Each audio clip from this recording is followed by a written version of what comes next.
Concerned about the growing darkness in the western kingdoms, the necromancer Zael journeys to Westmarch to restore the balance. Amid his quest, he crossed paths with Lady Celine Nasardo, the last heir to an ancient house who seeks a necromancer to help convene with her late husband. But as they summon Lord Nasardo's spirit in the moldering crypts beneath the family estate, Zael and Celine stumble upon something unexpected. A sinister plot to unleash the demon Estraga and his minions on Sanctuary. While Celine and Zael become entangled in a web of alliances and intrigues that embroil both the nobility and Celine's bloodline, Estraga's allies work to prepare a horrific ritual to ensure his coming. The key to his return, the moon of the spider, is at the heart of the mounting evil in Westmarch. Who wields the malevolent artifact? And to what end?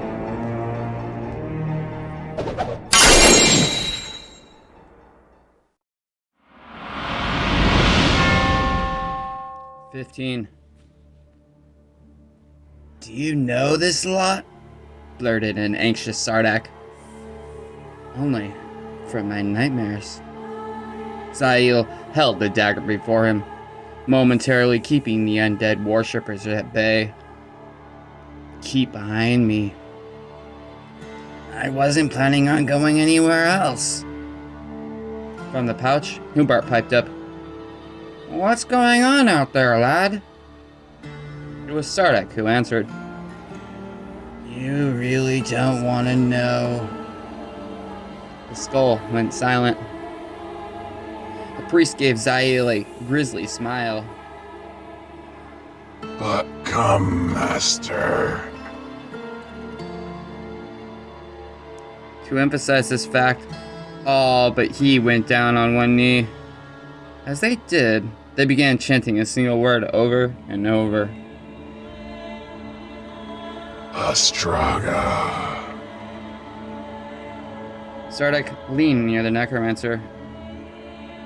"What do they mean by that? What's an Estraga?" Zael indicated the immense spider image. "That, I believe." "So why don't they chant it to you?" The Rathmanian shook his head. "I have some notion, but I would rather not say." "If it means my sister's life, damn you." The ghoulish figure before them reached into his torn robe. From a ruined mass of innards and bone, he pulled forth the wicked dagger that the necromancer had held in the dream. "Master, if you would but complete the sacrifice, you will finally be made whole." "I am very much whole, thank you. It's time for you to go back to the grave." Zael held his own blade forward. "All of you, go back to the grave." Again came the macabre smile. "But we cannot. Not without you." "I don't like the sound of that, spellcaster." His own opinion mirroring Sardak's, Zael quickly muttered, "Touch the tip of your sword against that of my dagger." "Eh? Why?" "Do it, and do it quickly for the sake of your sister, if not for your own life." Sardak obeyed, so eagerly that he nearly severed the Rathmanian's index finger in the process. The moment that the two blades touched, the glow about the ivory dagger spread over the tip of the sword. They engulfed the rest of Sardak's weapon. Celine's brother eyed his altered sword. "I'll be damned!"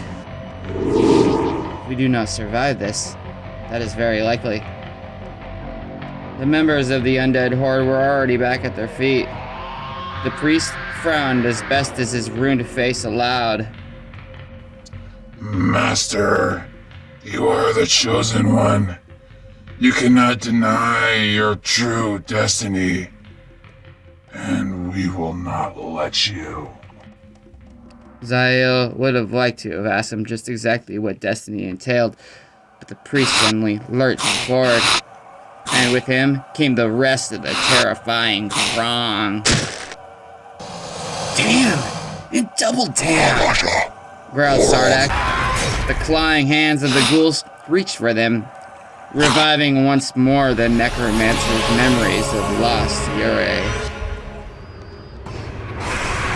Zael's expression hardened.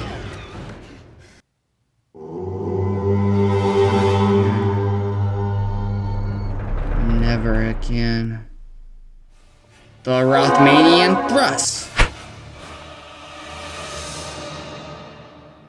Caribitis could shield the creatures against many a spell, but nothing he could cast could protect them from the dagger's might. Blessed by the dragon, it was the first and last defense of any necromancer. Thus, it was that when the priest met him, it was to find the ivory dagger cutting through his robe and slashing against his ribs. Against the strong magic of the weapon, the ghouls died as men would have died. They collapsed, then were trampled by those behind them. Zael had expected to have to defend Sardak, but his companion proved astonishingly skilled with the sword. Sardak thrust time and time again, severing heads and limbs and cutting down as many, if not more, of their monstrous foes than the Rothmanian. But still, the ranks appeared undepleted. All already bore the marks of violent death, and Zael could only suppose that they had perished at the hands of enemies of their god. Caribitis had used their lust for vengeance to raise them up. That he had managed to raise so many said much about the limits, or lack thereof, of his abilities. But if Caribitis had raised them up, why did they insist then on calling Zael master? The question vanished from his thoughts as the undead swarmed the pair. Zael cut again and again, and through the ghouls gave away. He still saw no end in sight. They just keep coming! Shouted Sardak, beheading yet another fleshless nightmare. When the hands of the headless corpse continued to grasp at him, he sliced both off at the wrists. Celine's brother then kicked the weaving torso back into his fellows. Keep fighting! Do not falter! Zael racked his brains for something that would take the attention of the horde from Sardak and them. His gaze aligned on the huge spider statue hanging from the ceiling. Rothma, guide my hand. He brought his dagger around in a great arc, momentarily driving back Caribitis' minions. Eyes fixed again on the arachnid, and especially the uppermost part, the necromancer conjured. The Dendrag, the teeth of Tragal, formed again. This time Zael did not send them against the undead. So the shower of missiles flew up at the spider. Several scattered hard against the jeweled figure, but Zael was unperturbed by this. The body had not been his target. Caribitis had protected the undead from most of a necromancer's spells, but he had not thought to spread that protection throughout the temple. The ancient chains, fashioned to look like webbing, had withstood centuries of nature, but against the mythical teeth they had no protection whatsoever. The barrage ate away at the links, ripping through until at last the heavy weight of the idol proved too much. With a snapping of chains and a tremendous groan, the right side of the jeweled arachnid broke free. The huge idol swung like a great pendulum. The reaction by the undead astounded even Zael. First they froze where they were as if suddenly no longer animated. Then, as the spider crashed into the wall of the cavern, the ghouls began to wail. Seizing a startled Sardak by the arm, Zael cried, "No! No!" Vast chunks of stone and earth rained down on both the horde and what Zael assumed had once been their secret temple. Row upon row of benches were crushed. Several score of undead were buried under the onslaught, but many more still moved untouched. Yet, All they continued to do was wail their grief at the idol's destruction. As for the jeweled spider, the collision proved too much. The hindmost leg was the first to break, the giant segment crashing down upon the center of the temple. A stone altar, whose bloody past the necromancer could readily sense, cracked into 100 pieces. A second leg snapped in twine, one part tumbling into the crying throng, the other flying past Zael and Sardek and striking another wall of the cavern. That, in turn, sent more rock and earth collapsing. A tremor shook the area. Celine's brother shouted, "The whole damn chamber's falling apart, spellcaster! We must run through the temple. I believe it to be the best way out." Sardek snorted. "You believe?" Suddenly, a figure caught Celine's brother across the face, sending him sprawling. The Rathmanian whirled and found himself facing the priest. "Desecrator," the ghoul declared. "Blasphemer! You cannot be his vessel. You are not worthy of such an honor. I will not permit it." He drew the sacrificial knife and lunged. Zael's right hand caught the priest's bony wrist. The two combatants' countenances came within inches of one another. The Revenant emitted a musky dry odor, one with which the necromancer was long familiar and therefore untouched. "Where is she?" demanded Zael. "Is she with Caribitis? Where has your master taken the woman?" "My lord is Estraga. I have no other." The Rothmanian tried again. "Caribitis, I said. Where is the other necromancer?"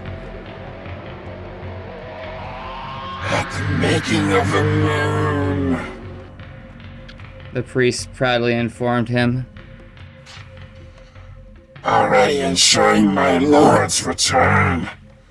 The vessel chosen for my lord's return will not be so great an offering, but it will serve him better than you." The undead inhaled, something unnecessary for one of his decayed state. Zael tore himself away. From the mouth erupted hundreds of black spiders. The first few who landed on Zael immediately bit into the cloak draped over him, but all who did quickly turned a pasty white and crumbled to ash. Still, that in no manner deterred their successors, who sought to chew their way through. The cloak sizzled where they bit, a sign of the creature's potent venom. The grotesque priest inhaled for a second time, then let out a startled gurgle. A few limp spiders spilled from his lipless maw. He stared down at the ruined chest and the shimmering point protruding from it. Sardek pulled his sword free. The enchantment granted it by Zael, still strong. "That's for Celine," he snarled. The ghoul dropped to his knees. His head fell to one side, snapping off. The arms collapsed. Then the rest of the torso joined them, leaving but a jumble of bones, dried flesh, and bits of cloth. Zael gave Sardek a look of thanks. He shook off the last of the spiders, which had all perished the moment that the priest had. The two men raced down the rows of stone benches and past several wailing ghouls. None of the others made so much as a feeble attempt to stop the duo. The only ones the two were forced to fight were those who they could not go around. Most perished swiftly to either a slash from Zael's dagger or a thrust from Sardek. Around them the chaos grew as more pieces, cracked by the collapsing idol, fell loose. But if the undead were, at the moment, of no concern, something else was. No matter where they looked, neither man could find the way out.